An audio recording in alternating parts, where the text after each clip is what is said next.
Have you ever sat in your car in the driveway, engine off, just not going inside yet? Not because you're busy, just sitting there, stealing 5 more minutes before real life starts again. If you know that feeling, you already know something is off. Not broken, off. We tell ourselves it's tiredness. We tell ourselves tomorrow will be different. We open the phone just for a second, and an hour disappears into nothing. Another video, another scroll, another night where we promise ourselves we'll finally start, and then we don't. And at 1 a.m., lying in the dark, the same quiet voice shows up. What am I actually doing with my life? Most people will tell you the fix is discipline, better habits, a new planner. But here's the uncomfortable truth. This isn't a time management problem. It's not laziness either. It's something much older and much deeper. A part of your mind that never agreed to grow up and is quietly running the show. And the scary part? Plenty of men never outgrow it. They carry it through their 20s into their 30s, sometimes their 40s and beyond. From the outside, they look like functioning adults. Job, apartment, maybe a relationship. But inside, there's still a kid flinching every time life asks him to actually show up. Welcome to Mind Matter. Today, we're going inside the psychology of the man who never quite became a man. Before we go further, fair warning. This one might sting a little. It might poke at your ego. But if you can sit with the discomfort instead of closing the tab, this could be the wake-up call that actually changes something. So what is this kid hiding inside grown men, and where does it come from? Carl Jung had a name for it, Puer Aeternus, the eternal boy. Today, we just call it Peter Pan syndrome, or more bluntly, being a man-child. And here's the twist. This has nothing to do with intelligence. These are often sharp, creative, idea-rich people. Their defining trait isn't stupidity. It's an obsession with staying free. Free from commitment, free from responsibility, free from ever having to pick one lane and drive down it. To this part of the mind, freedom means keeping every door open and walking through none of them. Jung called this the provisional life. Living like everything right now is just a placeholder for the real life that hasn't started yet. You take a job, but quietly tell yourself it's temporary. You're really meant for something bigger. You live in a cluttered apartment because why decorate a place you won't be in forever? You're in a relationship, but some part of you is still scanning the exits, convinced this isn't quite the one, so why fully invest? Because everything feels temporary, nothing gets your full effort. You end up watching your own life from the sidelines, like scrolling through other people's highlight reels while yours stays empty. You watch friends grind through entry-level jobs, get promoted, get married, build something. And some smug part of your brain whispers that you're above all that they're stuck in the matrix while you're destined for something more special. But that superiority isn't freedom, it's armor. As long as you never pick a path, you get to believe you could be great at anything. As long as you never really try, you never have to feel what failure feels like.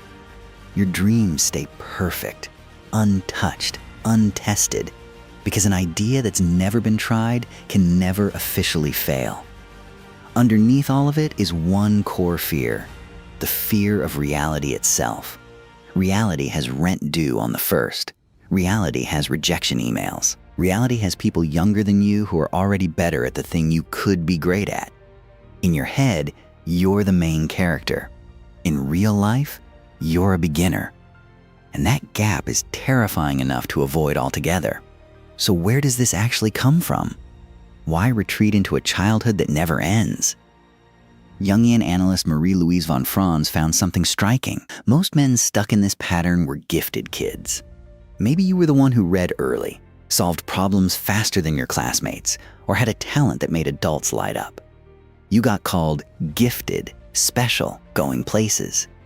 And somewhere in there, your entire self-worth quietly got wired to one idea: I am exceptional. The problem is, adult life doesn't reward potential. It rewards reps, consistency, showing up on the bad days. The moment you enter a real job, a real project, a real relationship, you're suddenly not special. You're a beginner who makes mistakes like everyone else. For someone whose identity was built on being the gifted one, That's not just disappointing.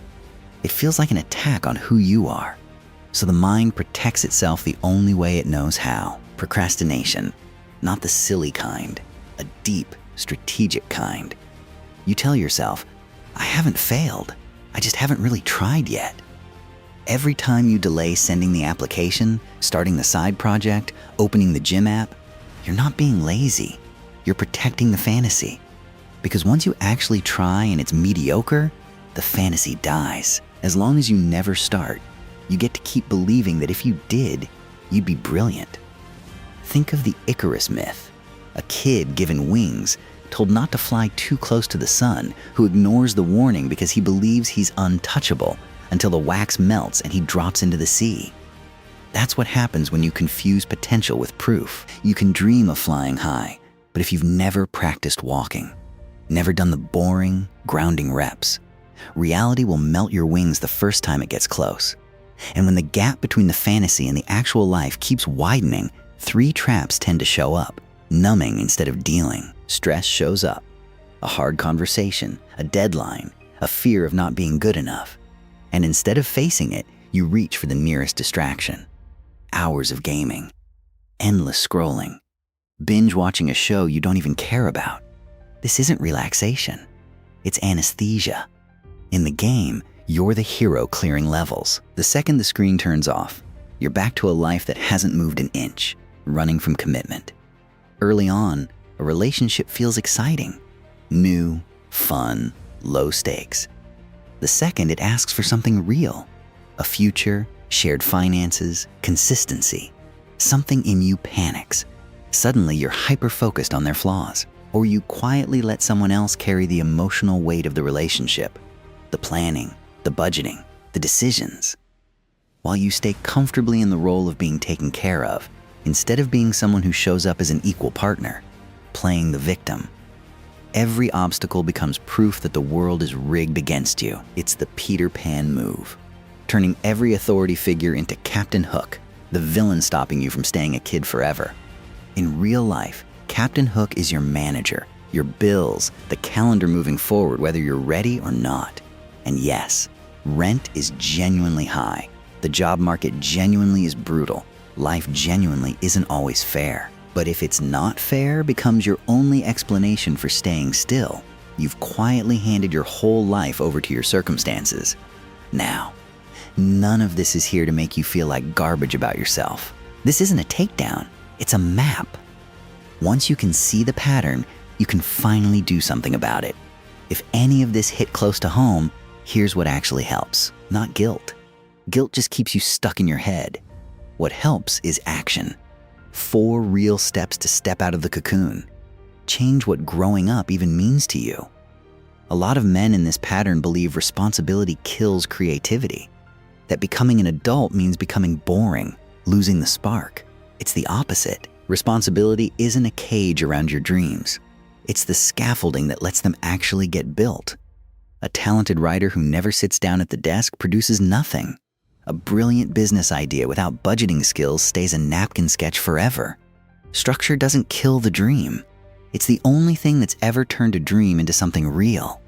Get good at being unremarkable. This pattern makes ordinary tasks feel beneath you because they don't match the special identity you built as a kid. The fix is doing the boring stuff anyway and doing it properly. Clean your space without music playing in the background to numb the boredom. Do your own laundry. Pay your bills on the actual due date. Take the unglamorous job and do it well instead of phoning it in while you wait for your real life to start. Every time you take an ordinary task seriously, you pull yourself out of the clouds and back onto solid ground. And you remember the world keeps moving whether you're ready or not. Practice failing on purpose. The root fear is, I'm not good enough. So the fix isn't avoiding failure forever. It's slowly proving to yourself you can survive it. Pick one thing you've been avoiding because you're scared you'll be bad at it. Finally, finish the resume and send it to 5 companies. Sign up for the course even knowing you'll be a beginner. Ask your boss for honest, unfiltered feedback. Apologize to someone you've been avoiding. You'll find rejection doesn't end you. It just stings for a day and then you're still standing. A man isn't built by the wins he imagines. He's built by the times he got knocked down, got back up, and kept walking. Borrow accountability you don't have yet. Left alone, your mind is incredibly good at negotiating you out of doing hard things. Just one more episode. I'll start Monday. I'm too tired tonight. That's why willpower alone usually isn't enough in the beginning. Find a mentor, a coach, a tough boss, a community of people who actually follow through. People who will call out your excuses, who won't coddle the procrastination, who expect you to finish what you said you'd do. External structure is the guardrail that keeps you on the ground while that old part of you is still trying to fly back into the fantasy. These 4 steps aren't easy, and they won't fix everything overnight, but they're a real, practical way to start pulling yourself back into your actual life, instead of the one you keep rehearsing in your head. Don't let your potential live forever in the word almost. Don't get to the end and realize the only thing you really built was a long list of excuses. The difference between the people who actually build something and the people stuck dreaming about it was never talent. It's whether you're willing to walk out of the fantasy and into the friction of real life. There's no magic morning where you suddenly wake up transformed.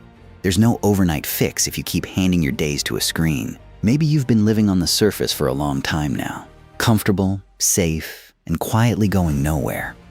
Maybe it's time to finally go under and deal with what's actually down there. Before we close out, sit with this line from Carl Jung. The greatest burden a child must bear is the unlived life of its parents. If you keep postponing your life today, you're not just losing time. You're shaping the version of yourself that shows up for the people who'll one day depend on you. Your partner, your kids, the next generation watching how you handle being a man. If you saw yourself somewhere in this video, hit subscribe so we can keep unpacking the hidden corners of the mind together here on Mind Matter. And if someone you care about is living this exact pattern, send them this video. Not as a call-out, but as the wake-up call you'd want someone to send you.